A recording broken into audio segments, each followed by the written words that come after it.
With the Dallas Cowboys signing tight end Jake Ferguson to a $52 million contract, it shows the confidence the team has in the player to bounce back after a disappointing year. While some fans may have wanted to see the Cowboys sign Micah Parsons to a contract extension after a long dispute, it was no doubt a goal to lock down Ferguson, as head coach Brian Schottenheimer speaks on the tight end. Last season, Ferguson would record 494 yards on 58 catches with 0 touchdowns in 14 games. Schottenheimer would say Sunday, after the news was announced by the contract, that he is a really good player and a great leader, while also discussing his season last year, according to John Machota.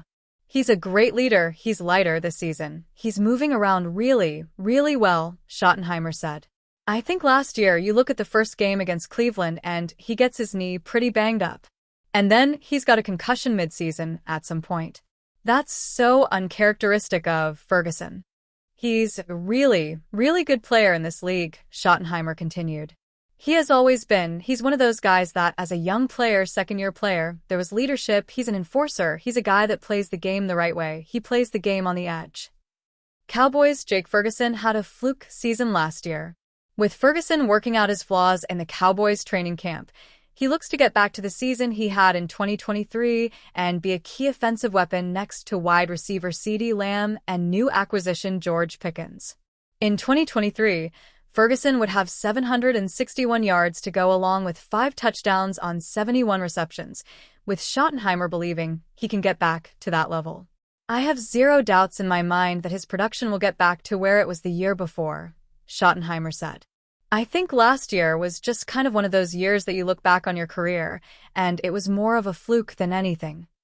It wouldn't be the first time Schottenheimer expressed his confidence in Ferguson, saying last month that his season in 2024 was a fluke, according to NFL.com.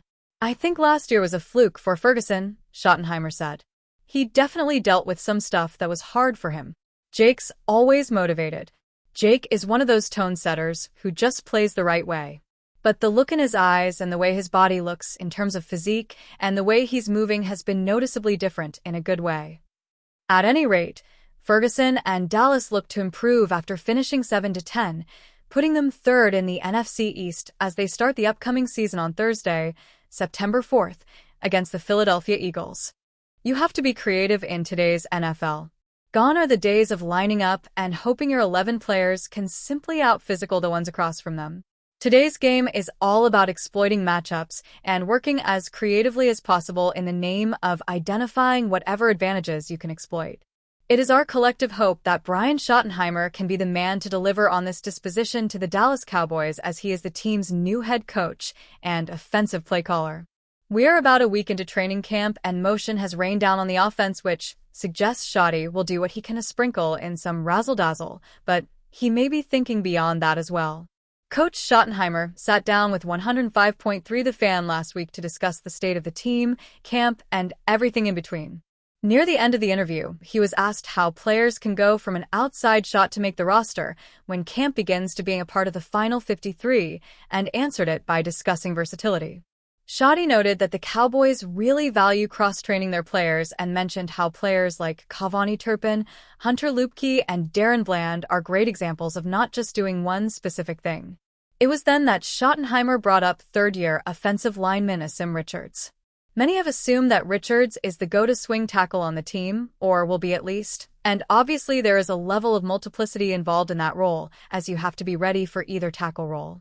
But it was something other than tackle that Schottenheimer was talking about, something close in proximity, though. He noted that the Cowboys are working to give Richards some jumbo tight end looks. "We've got jumbo tight ends we're training. You look at Asim Richards. He's not playing just tackle.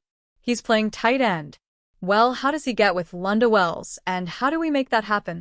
To be clear, this hardly suggests that Richards is going to be running routes on the regular or that he is going to be a legitimate part of any real offensive game plan. What's more is that it is not exactly uncommon for NFL teams to have offensive linemen report eligible on a given play in the name of general creativity. But this was a bit of an identification as to who could play that role for the Cowboys.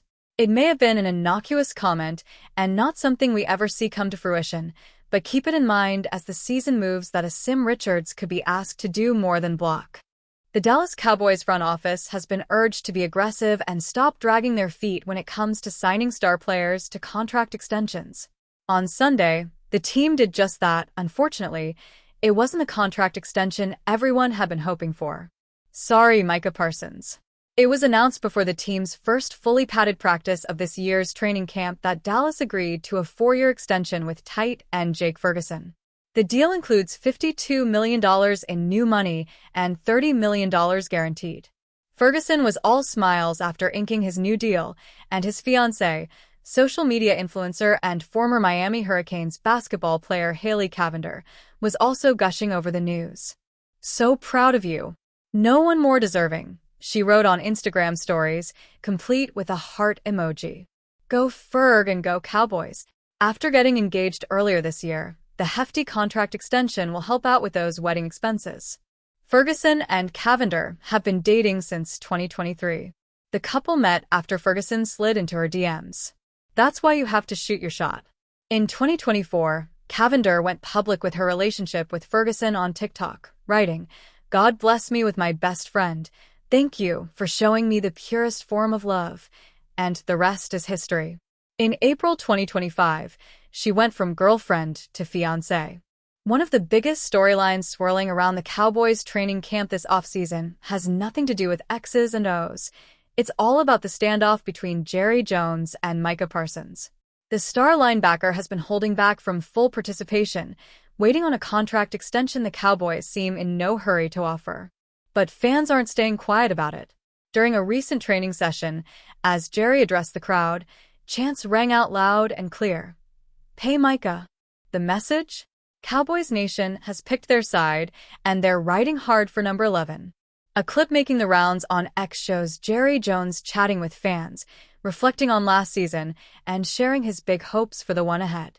But honestly, the crowd wasn't all that interested in his future plans. They had one thing on their minds: Micah Parsons' contract. Fans made it crystal clear. They want Jones to pay Parsons, plain and simple. And can you blame them? Parsons has been the heart of the defense ever since he stepped into the league. Parsons is heading into the final year of his rookie deal in 2025, and he's not shy about wanting a new contract. In a chat in The Undertaker's podcast 6 Feet Under, he said the Cowboys had a chance to get it done early, but dragged their feet. Now the market's only gotten pricier, with stars like Myles Garrett and TJ Watt landing huge deals.